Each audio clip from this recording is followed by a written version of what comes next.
1965 की वो जंग जिसने दुनिया को दिखा दिया कि जज्बान ईमानी के सामने मादी ताकत कोई मानी नहीं रखती।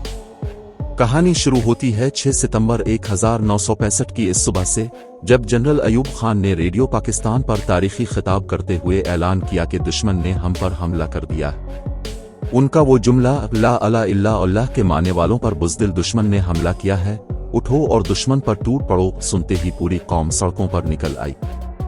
हिंदुस्तानी फौज ने सुबह सवेरे लाहौर बॉर्डर के जरिए हमला किया। दुश्मन के जनरल का गुरूर इतना था कि उसने कहा था कि हम सुबह 11 बजे तक लाहौर जिमखाना में बैठकर जश्न मनाएंगे। दुश्मन 500 टैंक लेकर लाहौर की जानिब बढ़ रहा था, लेकिन हमारी फौज और अवाम ने सीसा पिलाई हुई दीवार बनकर उनका रास्ता रोक लिया। इस जंग में ऐसे मौजिज़ात देखे गए जो अक्ल से बालातर हैं।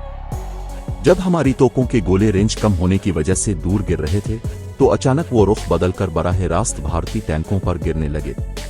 महाज पर लड़ने वाले सिपाहियों का हौसला बुलंद करने के लिए हमारी बहनें नर्सिंग के फराइज सरंजाम दे रही थी, जिसने जवानों को पैगाम दिया कि गोली खानी है तो सीने पर खाकर आना, पीठ दुखाकर नहीं। समंदर में हमारी अकेली आबदोज गाजी ने दुश्मन की नाक में दम कर दिया और दवारका के किले को तबाह करके बखैरियत वापस लूट आई।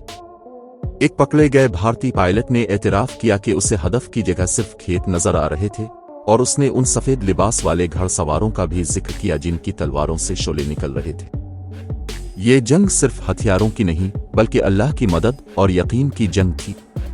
अगर आपको ये तारीखी मालूमात पसंद आई हों तो वीडियो को लाइक और शेयर जरूर करें।